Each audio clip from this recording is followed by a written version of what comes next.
pagi Pak. Perkenalkan, saya Fauzan Haryanto, mahasiswa dari Universitas Maritim Raja Ali Haji Tanjung Pinang, Prodi Pendidikan Bahasa dan Sastra Indonesia.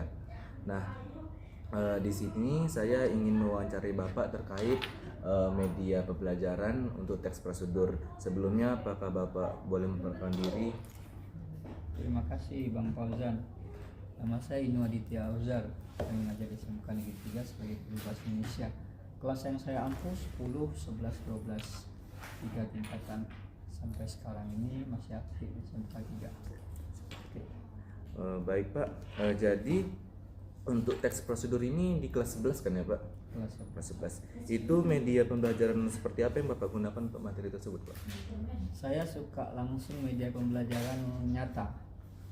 Nyata berarti seperti pakai buku mungkin untuk panduan ya Pak? Buku itu bisa jadi, tapi saya lebih gini. Di tata usaha itu suka ada seperti baleho kecil. Dulunya ada tata cara mendaftar sekolah. Tentu kan ada langkah-langkahnya. Iya. Ya, itu yang saya jadikan contoh. Baiklah. Untuk di SMK 3 ini sudah menggunakan kurikulum Merdeka belum Pak? Sudah. Jadi apakah ada perbedaan terkait cara Bapak mengajar teks prosedur ini di kurikulum 2013 sama kurikulum Merdeka Pak? Sebenarnya tidak ada perbedaan, tapi begini, saya kan instruktur K13, Iya. kemudian perubahan menjadi kurikulum Merdeka. Perbedaannya di mana? Perbedaannya begini, kalau kurikulum 2013, kurikulum KTSP, kurikulum KDK kompetensi, berbasis kompetensi, itu dulunya murid harus ikut guru. Murid harus ikut guru. Murid tak tahu kali-kali harus tahu kali-kali, ya, apalagi misalnya gurunya histeris, penggaris, yang murid itu dipaksa untuk tahu kali-kali, untuk tahu penjumlahan. Setelah masuknya kurikulum Merdeka yang saya dalami, kebetulan saya juga pengajar praktik di salah satu guru penggerak. Kurikulum Merdeka ini kita yang ikut murid, guru yang ikut murid.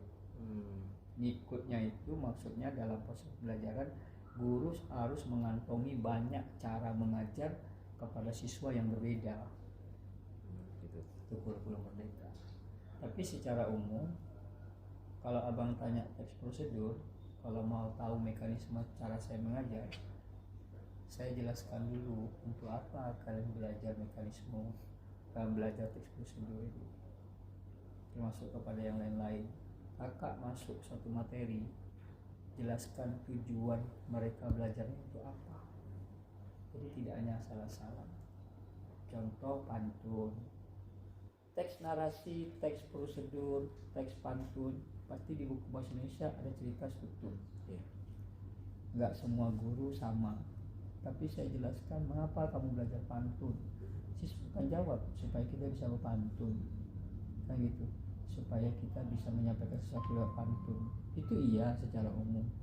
Teks prosedur gitu juga. Abang pernah masak nasi? Pernah.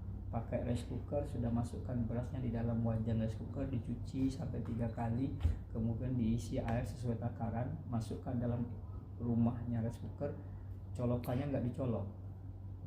Sampai Fir'aun hidup pun tak akan masak nasi. Betul gitu? Betul. Sama dengan pantun. Kamu tahu kenapa kamu belajar pantun? Saya juga bilang siswa gitu. Tadi dia bilang supaya bisa berpantun. Enggak, sekarang bapak pantun nih, kamu dengarkan. Ada jambu 3 serangkai, jatuh 1 tinggal 2. Ilmu apa yang saya pakai? Sapa Valen tergila-gila. Pantun ya? Pantun, dia tepuk tangan. Ketawa. Kamu dengarkan yang bapak carkan kedua. Ada jambu 3 serangkai, sampai Bu Valen tergila-gila, jatuh 1 tinggal 2. Ilmu apa yang saya pakai? Berkerut kening siswa. Kenapa berkerut? Yang nomor 2 itu bukan pantun Pak. Kenapa bukan pantun? Bapak nyusunnya tak betul. Dikala kamu bilang bapak nyusunnya tak betul, yang keluar pertama dari mana bapak? Dari mulut Pak. Sebelum dari mulut kemana? Ke kepala. Berarti apa bapak yang tak betul? Otak bapak. Kamu bayangkan kamu nyusun pantun salah, sementara saat pantunlah disusun betul-betul supaya otakmu punya sistematis, teratur berpikir. Itu tujuan kamu belajar pantun, teks prosedur. Struktur tak boleh salah susunannya, supaya kau punya otak teratur. Kamu tamat dari sekolah ini nggak tegur bapak tak apa-apa, kamu nggak pahami pantun pada saat kamu udah tamat tak apa-apa, tapi proses kamu pikir itu yang dibawa menjalani hidup karena otakmu udah teratur dengan materi pembelajaran tadi. Seperti kamu masak nasi tadi, kalau kamu nggak colok tak akan masak dia. Betul. Kamu pernah ke sekolah bawa motor kan, bawa sudah rapi kamu duduk di atas motor, kunci nggak dicolok, tak akan sampai kan, berarti otak kau kena kan. Itu maksudnya supaya otak kau teratur. Oke Pak.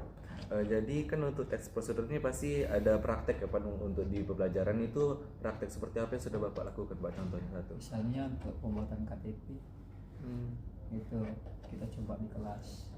Kemudian misalnya pemilihan ketua OSIS kan tentu ada langkah-langkahnya. Iya betul. Nah, itu pengambilan uang di ATM melalui ATM, mesin ATM. Jadi Pak, setiap Bapak mau ngajar gitu Pak, atau saat mereka praktek, kendala apa sih Pak yang dihadapi saat proses belajar materi teks prosedur tersebut? Kendala tetap ada pada siswa, tapi tidak semua. Ada siswa yang tak menguasai teori, sehingga mereka di lapangan macam main-main gitu. Jadi upaya yang Bapak lakukan seperti apa Pak supaya mereka bisa gitu? Kita merangkul siswa yang belum paham, kemudian kita akan coba mengulang, kita beri lagi pemahaman kepada mereka.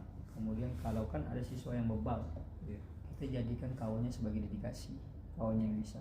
Kamu tengok kawan kamu dulu, itu saya jangan mencontohkan, saya langsung ke kawan-kawannya, karena kan harus siswa yang bergerak, bukan saya.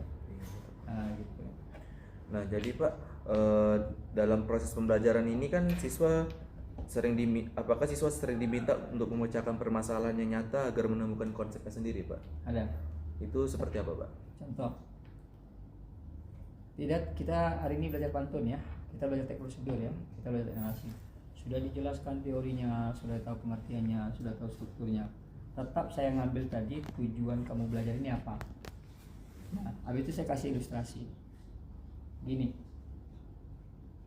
kamu berdua, ini contoh siswa ya, kalian berdua. Yang kamu di sekolah belajar main-main pada saat saya ngajar. Yang kamu belajar betul-betul atau fokus kepada saat saya belajar mengenai materi bahasa Indonesia, mungkin teks prosedur, pantun dan sebagainya. Oke. Nah, sekarang kamu udah tamat berdua nih. Tamat berdua, yang tadi sekolahnya main-main, yang ini sekolahnya serius, tamat. Waktu sebelum tamat saya tanya, kalian kuliah nanti? Tak kuliah lah Pak, kami langsung cari kerja. Detik itu sampai di dunia nyata. Tamat, tak pernah berpisah, sering berdua. Kita cari kerja yuk. Sudah. Jalan kalian berdua, ketemulah di pelang sebuah dinding swalayan, dibutuhkan karyawan, umur sekian, tamatan SMK. Tentu tulis bawahnya persyaratan.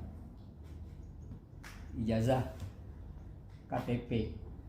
KTP saja dibahas pada saat itu saya bilang ke siswa. Nah, kita belum ada KTP nih. Iya belum ada KTP. Kita buat dulu lah KTP, bahasanya gitu.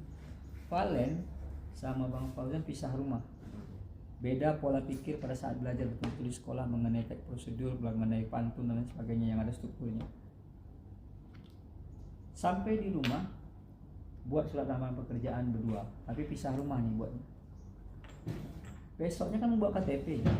Tengok pola pikir kamu. Si Valen tadi yang sekolahnya salah-salan, mandi pagi-pagi, sarapan, ditanya sama ibunya, mau kemana Valen? Mau buat KTP mak. Valen pun pergilah langsung ke Disduk. Karena saya tanya kalian ini sebagai siswa, waktu Valen pergi ke Disduk, pagi bu, pagi. Tentu orang Disduk bilang, ada yang bisa dibantu? Itu ada. Valen tentu jawab, saya mau buat KTP. Apa jawaban berikutnya orang ibu? Minta syarat.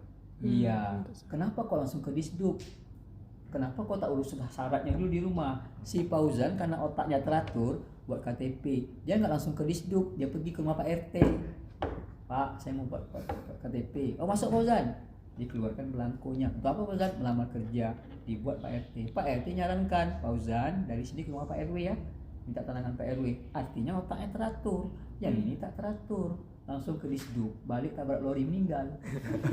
Nah, gitu. Paham ya? Nyambung? Paham. Itu tujuan kita belajar yang namanya ada struktur. Oh, baik Pak. Berarti Pak, karakter apa sih Pak yang Bapak ingin munculkan kepada siswa dalam proses pembelajaran itu Pak? Kesadaran diri bahwa ilmu itu penting. Oh, berarti kesadaran diri itu memang yang paling utama ya Pak untuk kita belajar Pak. Baiklah Pak, cukup sekian pertanyaan dari saya. Terima kasih atas jawabannya dari Bapak. Semoga Bapak tetap bisa mengajar dan disukai oleh para murid di sini ya Pak. Amin.